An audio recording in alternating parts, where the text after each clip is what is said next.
अस्सलाम वालेकुम dear students. हम अपने नए लेक्चर के साथ हाजिर हैं। लेक्चर नंबर 5 है, चैप्टर नंबर जो है हमारा 4 चल रहा है और आज का हमारा टॉपिक है factor affecting the London dispersion forces. आइए हम उसको शुरू करते हैं। हमारे पास टॉपिक है जी factors affecting the London dispersion forces या factor affecting the instantaneous dipole induced dipole force of attractions. तो हम डायरेक्ट ही फैक्टर्स की तरफ जाते हैं जी। हमारे पास हमारी बुक में भी दो फैक्टर डिस्कस किए गए, हम भी उसी को डिस्कस करते हैं जी। Size of electronic cloud of atom, दो फैक्टर्स हैं जो लंदन डिस्पर्शन पर इफेक्ट करते हैं। उनमें से पहला फैक्टर कौन सा है जी? Size of electronic cloud of atom. यानी इसका मतलब ये हुआ, अगर मैं यहाँ पे लिखना चाहूँ वो ये बनेगा कि अगर size of electronic cloud, size of electronic cloud बढ़ता है, डेफिनेटली लंदन डिस्पर्शन फोर्सेस भी क्या हो जाएंगी? इंक्रीज हो जाएंगी। अगर साइज इंक्रीज होगा, it means size of electronic cloud directly proportional है किसके? लंदन डिस्पर्शन फोर्सेस के। किसी एटम का अगर इलेक्ट्रॉनिक क्लाउड, या सिंपली हम यूं कह देंगे किसी एटम का एटॉमिक नंबर जब इंक्रीज होता है, डेफिनेटली फिर उसी हिसाब से उसका इलेक्ट्रॉनिक क्लाउड भी क्या हो जाएगा? इंक्रीज हो जाएगा, साइज में इंक्रीज हो जाएगा। तो उस लिहाज से लंदन डिस्पर्शन फोर्सेस भी क्या हो जाएंगी? इंक्रीज हो जाएंगी। कैसे इंक्रीज हो?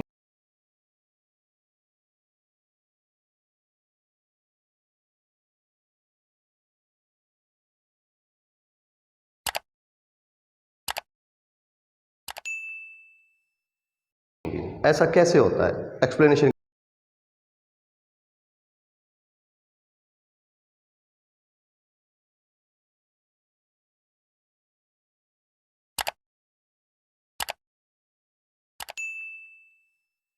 की तरफ जाते हैं जी। यहाँ पे आपको एक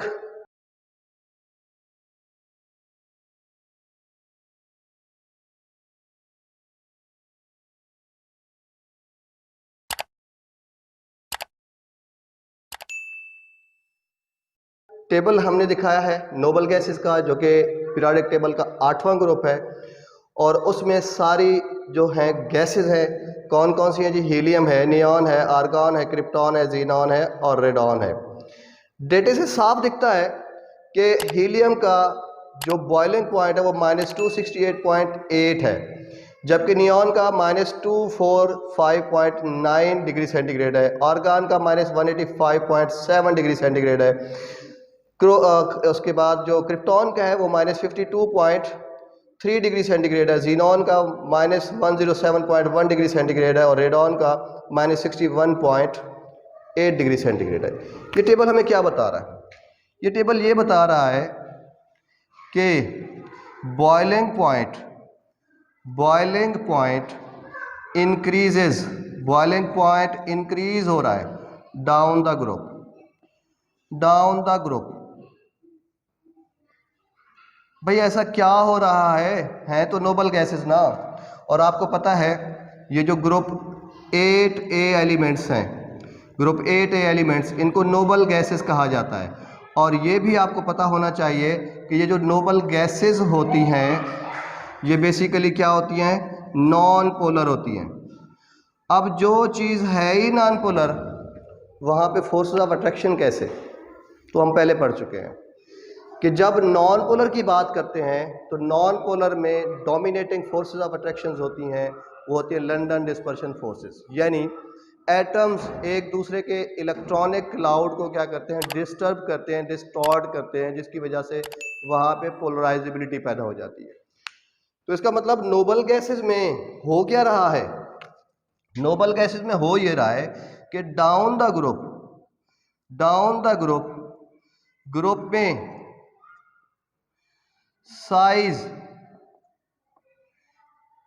इज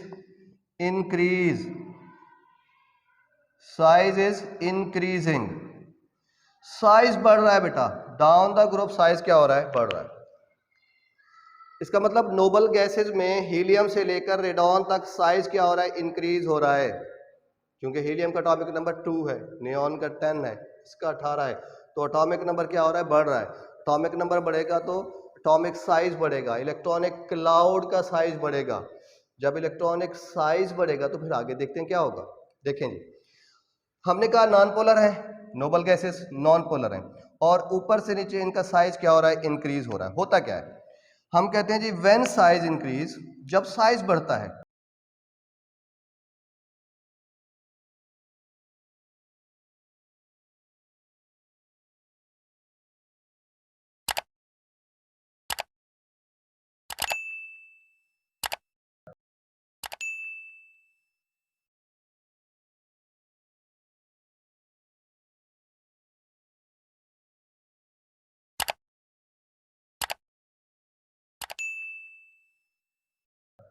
हम कहते हैं व्हेन साइज इंक्रीज, जब साइज बढ़ता है, then electrons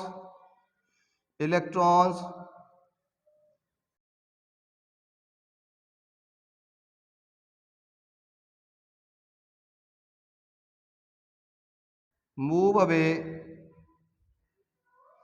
from the nucleus, from the nucleus, तो न्यूक्लियस से वो दूर होते चले जाते हैं क्योंकि साइज बढ़ता जा रहा है।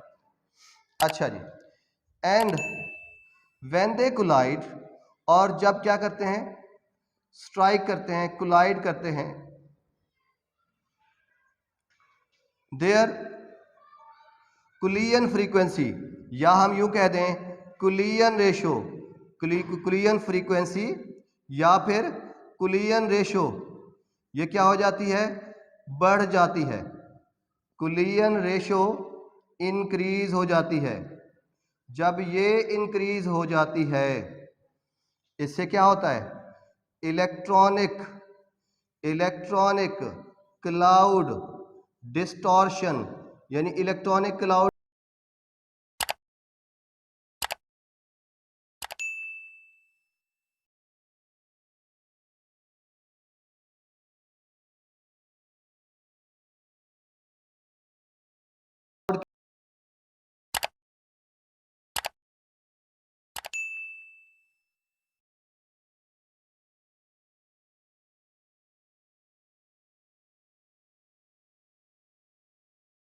की जो डिस्टॉर्शन है, जो बिगाड़ है, वो भी क्या हो जाएगा, बिकम इजी, वो आसान हो जाता है।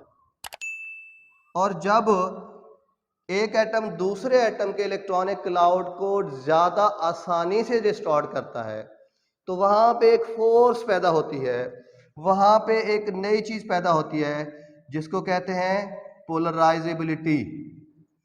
क्या होती है जी, पोलराइजेबिलिटी प्रोड्यूस हो जाती है। और ये पोलराइजेबिलिटी है क्या, हम इसको भी डिस्कस कर लेते हैं जी। मैं यहाँ पे लिख देता हूँ कि व्हाट इज पोलराइजेबिलिटी। तो जब हम पोलराइजेबिलिटी की बात करते हैं बेटा, तो हम यूं कहते हैं पोलराइजेबिलिटी का मतलब क्या है, हम कहते हैं द एक्सटेंट, वो हद, the extent to which an atoms electronic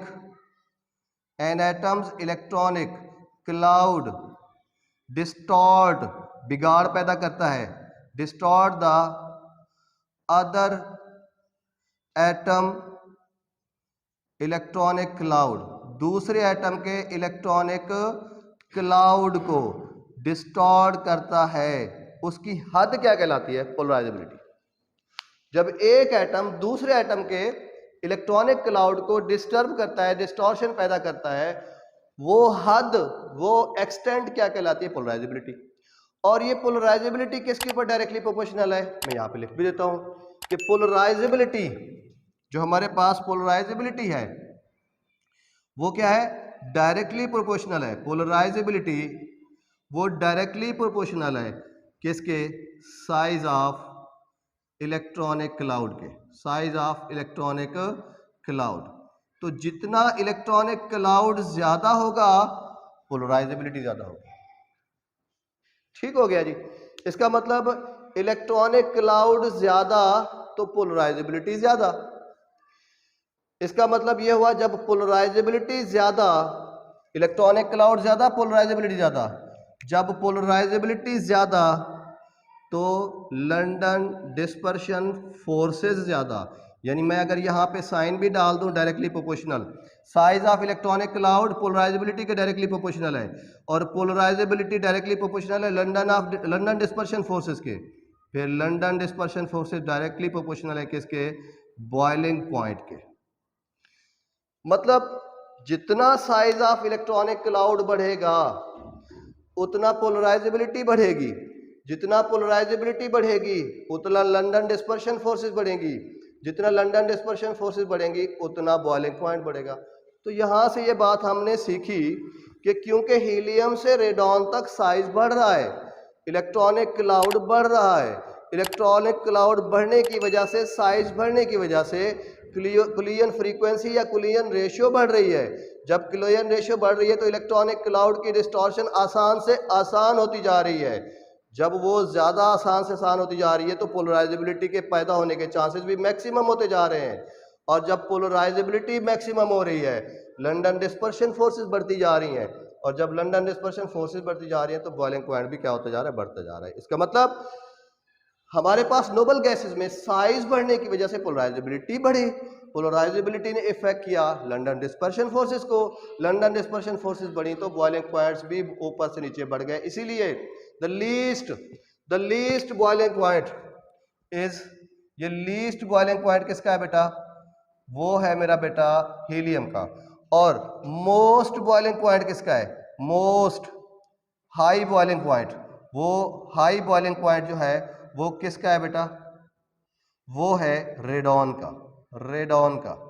तो रेडॉन का साइज सबसे बड़ा, बॉइलिंग पॉइंट सबसे ज्यादा, हीलियम का साइज सबसे छोटा, बॉइलिंग पॉइंट सबसे कम, क्योंकि माइनस की वैल्यू बता रही है -268 के, ये कम है। एक फैक्टर तो हो गया ये। और ये हमने किसके हवाले से किया? नोबल गैसेस के हवाले से। और नोबल गैसेस में फिर ये आपसे शॉर्ट क्वेश्चन पूछा जा सकता है कि why the boiling point of noble gases increases down the Europe. ऐसा क्यों होता है कि नोबल गैसेस का बॉइलिंग पॉइंट ऊपर से नीचे की तरफ बढ़ता है? ऐसा क्यों? ये सवाल हम खुद ही निकाल लेते हैं, तो मैं यहाँ पे लिख भी देता हूँ। वो सवाल क्या है जी? शॉर्ट क्वेश्चन जो आपसे पूछा जा सकता है वो ये है बेटा कि why boiling point of noble gases increase, बढ़ता है डाउन द ग्रुप। तो ग्रुप में क्यों बढ़ता है? तो वजह बता दी, साइज का फैक्टर। और हमने कह भी दिया कि ये जो साइज है मेजर फैक्टर है किसके ऊपर इफेक्ट करने के लिए? बॉइलिंग पॉइंट के ऊपर। अब इसी की एक और एग्जांपल देख लेते हैं, एक और एविडेंस देख लेते हैं। वो है हमारे पास हैलोजेंस। ये देखिए बेटा, ये जो हैलोजेंस हैं these are the diatomic molecules. ये क्या है बेटा? डाई एटॉमिक मॉलिक्यूल्स हैं जी, डाई एटॉमिक मॉलिक्यूल्स हैं जी। ठीक है, डाई एटॉमिक मॉलिक्यूल्स मतलब हमारे पास फ्लोरीन जो होगा वो F2 की शक्ल में होगा, Cl2 की शक्ल में होगा, Br भी Br2 की शक्ल में होगा, आयोडीन भी I2 की शक्ल में होगा। मतलब ये सारे के सारे दो एटम पर मुश्तमिल हैं, डायटॉमिक मॉलिक्यूल हैं। तो इससे एक चीज और भी जाहिर होती है, दीज आर द नॉन पोलर्स। ये क्या है? ये भी नॉन पोलर है। तो एक बात लास्ट टाइम मैंने कहा था कि मैं आखिर में बताना चाह रहा हूं, लेकिन अब नेक्स्ट लेक्चर में बताऊंगा। तो वो बात ये थी कि लंदन डिस्पर्शन फोर्सेस जो होती हैं वो नॉन पोलर मॉलिक्यूल में डोमिनेटिंग फैक्टर रखती हैं। यानी नॉन पोलर मॉलिक्यूल्स जितना होंगे उसमें ज़्यादा से ज़्यादा कौन सी फोर्सेस पाई जाएंगी? London dispersion forces. ठीक है जी, नॉन पोलर में। वैसे अगर आपसे कोई पूछे क्या ये हर तरह के मॉलिक्यूल में होती है, तो हम कहते हैं हाँ जी, पोलर में भी और नॉन पोलर में भी लंदन डिस्पर्शन फोर्सेस हर तरह के मॉलिक्यूल में पाई जाती है। लेकिन प्रोमिनेटिंग किसके अंदर है? प्रोमिनेंट किसके अंदर है?